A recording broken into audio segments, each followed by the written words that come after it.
जोङो कंग्रेसनि पार्टी जानानै दिनैहाय दरं आरो बे लकसभायाव दरं आरो उदालगुरि जों कंग्रेस पार्टीया देरहागोन होननानै जोङो आसा खालामो। दिनैयो जोङोहाय नमिनेशन दंमोन। दिनैनि जितु नमिनेशनावहाय जोंहा ओरैबायदि मानसि बयबो लैहोर लैहोर फैदों। खारन जोंनि जितु माने रायजो राजाखौ लिंहरनाया जोङो जितु जोङोहाय 1500 बा 2000 लिंहरदोंमोन।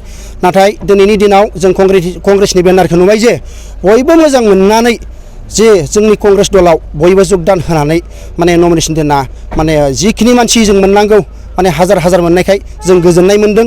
मानो होनना बुंबा एबारावहाय जोङो कंग्रेस दल हिसाबै नैबे लकसभायावहाय जों देरहागोन होननानै आसा खालामदों। मानो होनबा बहुतखिनि जों जोंनि पिक्सारखौ नुदों। खारन मानो होनबा दिनैनि दिनाव जोङोहाय आवगायाव जितु जों काउन्सिलावहाय थारमाने जोङोहाय MCLA होआखैमोन। खिन्थु नैबे जोङो एबारनि लकसभायाव जोङोहाय जे दरं लकसभा आरो दरं आरो उदालगुरि लकसभायाव दिनैहाय बिजाथि हिसाबै जोंहा माधव राजबंशी सार आरो बिथाङा एबारि जितु लकसभायाव जुदि देरहालाङोबा जोङोहाय माने मोनसे सिद्धान्त लादों गोख्रोङै जुदि बिथाङा देरहानाय लोगो लोगोनो जोङोहाय जोंनि नैबे एबार BTC फैबाय थानाय 2025आव जों काउन्सिलाव जोंबो माने निजा भुगियायै जों कंग्रेसआ जोङोहाय काउन्सिलाव इलेक्शन गेलेनो हागोन होननानै जोंहाबो फोथायनाय दं। आरो जोङोहाय गेलेगोन होननानैबो जोङोहाय मानसि रायजो राजानि सिगाङाव जों रोखायै बुङो। खारन मानो होनना बुंबा दिनैनि दिनाव जिखिनि दा जायबायदि सरकारा दिनैनि दिनाव जिबायदि सलायदों जोङोहाय माने बहुत असान्ति मोनदों। रायजो राजाया असान्ति मोनदों। मानो होनना बुंबा दिनैनि दिनाव 2022 सनाव BJP सरकार हक BTC सरकारानो हक 2022 सनाव दैबानाजों लोमसावनाय हा हु नष्ट जाबाय, खेथि बाथि नष्ट जाबाय।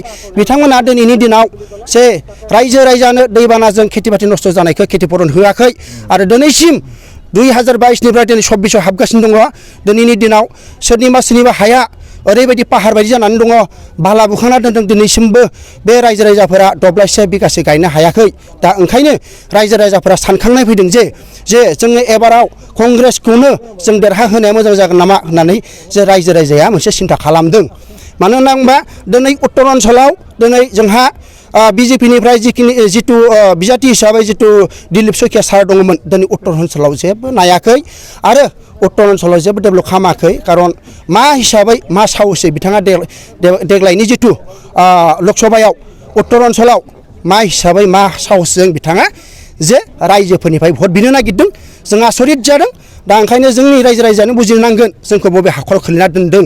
खारन जोंनो उत्तर ओनसोलाव जेबो सा सुबिदा होआखै। जागा बिथांखौ दिनैनि दिनाव उत्तर ओनसोलाव सिनाया। मानो होनबा दिनैनि दिनावहाय जोङो 2022 सनाव जिखिनि दैबानाजों भुगिदों दिनैनि दिनसिमबो दालांफोरा जायाखै। दिनैनि दिनसिमबो माने रायजो राजाफोरा खेतिपूरनखौ मोनाखै। बेनि थाखाय बहुत असान्ति खालामदों, असान्ति मोनदों। दा ओंखायनो गोदान मुड लादों जे कंग्रेस सरकारखौ देरहाहोनानै जाहाथे आवगायनि बायदि परिबेकआव जाहाथे जोङो सान्ति थानो हागोन नामा बेखिनिखौ नाजादों। दा जिखिनि रायजो राजा खस्थ' मोनदों बुजिदों। दा ओंखायनो कंग्रेस दलावहाय लैहोर लैहोरै जे बयबो माने भट होनो थाखाय बा जगदान सापर्ट खालामनो थाखाय ओंखारबोदों। जाहाथे जों मोजां मोनदों, गोजोननाय मोनदों। दिनैनि दिनावहाय मा होनना बुङो जोंनि थाखानाय BTC सरकार जाहा UPPL प्रमद बर' बिथां मानाव गेदेर बिथाङा दिनैनि दिनाव जिबायदि सरकार सलायदों जों नुनाय मथे BJP सरकारजों जेनेबा एलायन्सआव दङ जे बिथाङा जिबायदि हेमन्त बिश्व शर्मानि सिङाव थानानैसो खामानि मावनांदों। हेमन्त बिश्व शर्माया जिखिनि निर्देश होयो, जिखिनि डिसिसन होयो, बे डिसिसनखौ मोनबासो बिथाङा जोंनि BTC बासिखौ नायनो हायो बा जोंनि BTC बासिनो साहाय्य होनो हादों। खिन्थु हेमन्त बिश्व शर्मानि निर्देश मथे नङाबा डिसिसन मथे नङाबा बिथाङा दिनैनि दिनाव जेबो साहाय्य जों बर' रायजोनि जितु BTC ओनसोलनो जेबो सुबिदा होनो हायाखै। दा आं बेखौनो बुंनो सानदों जिबायदि नुदों दिनैनि दिनाव जोंनि BTC सरकाराबो मोजां सलायलांनांगौमोन। जों मोजां सलायनायखौसो नाजादों। जों मोजां मोनो बयनिबो रायजो राजानि थाखाय। नाथाय जोंनि जितु BTC सरकाराव प्रमद बर' सारा मेडिकेलाव थाङोबा जोङो डक्टरनि जोङोहाय हाकार जायो। डक्टरनिफ्राय जों रेसपन्सिबिलिटि मोना। नार्स नागिरनो गोनां जायो। जे दिनैनि दिनाव मानो बिदि जाखो? बिथांमोन थानाय सक्तियावबो बिथांमोना सरकार थानाय सक्तियाव मानो बिदि जाखो? जों मेडिकेलफोराव बिराद खस्थ' मोनदों, रायजो राजाया भुगिदों। दा ओंखायनो जोङोहाय एबारनि जितु लकसभायाव जोङोहाय कंग्रेसैनो जों देरहालांनायनि उनाव जों बिटिसियावबो दखल खालामनो थाखाय जों नाजादों मानो होनना बुङोबा जोङो बेखौ सानदों जे हेमन्त बिश्व शर्माया जेनेकुवा प्रमद बर' सारखौ बिटिसियाव लावखार बायदिसो बाहायदों नामा होननानै आं सानो आरोखि खारन जिबायदि परिबेक फैदों मानो होनना बुङोबा आवगायनि दिनाव एग्रिकालसारावबो खेतियकफोरनो आय बेस होदोंमोन दिनैनि दिनाव बेखौ मोनाखै आरो बिटिसि सरखारनिफ्राय माने जिखिनि दैबाना लोमसावनायफोरनिफ्राय सुबिदाखौ होनांगौमोन होआखै गरिब दुखियानि जिथु बिखायाव जिथु जांख्रिखांनाय फैदों गिखांनाय फैदों मानो होनना बुङोबा दिनैहाय स्टेट गभर्नमेन्टनि खोथायाथ' स्टेट गभर्नमेन्टनिसै खिन्थु जोंनि बिटिसियाव जों गैयिफोरा गरिब दुखियायाबो लाइन बिल होनो हायाबाबो मास मोनसेयावनो अफिसनिफ्राय दाननो मानसि थिनहरो दिनैनि दिनाव जों बेबायदि खस्थ' मोनदों ओंखायनो जोङोहाय देग्लायनि जिथु लकसभायाव जों देरहानानै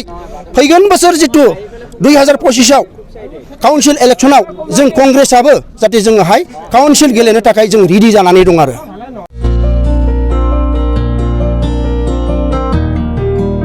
उदालगुरि नोगोरनि संकरदेब मिशन हाई स्कुलनि साखाथियाव थानाय रेगिरेगां दख'ना गलायाव लफाय एफएनएफ महर ब्रेन्ड बिबार ब्रेन्ड आर'नाइ ब्रेन्ड जुरिफान माथानि बायदि बायदि रोखोमनि दख'ना आर'नाइ ब्लाउस फालि आरो बर'नि साबसिन हामसिन आगरनि जिफोरखौ हलसेल आरो रिटेल मोन्नैबो बेसेनाव बायनो हागोन बेनि थाखाय नोंथाङा 7896313108 एबा 8471820909 जानबुं नाम्बाराव सुलाद लानो हागोन।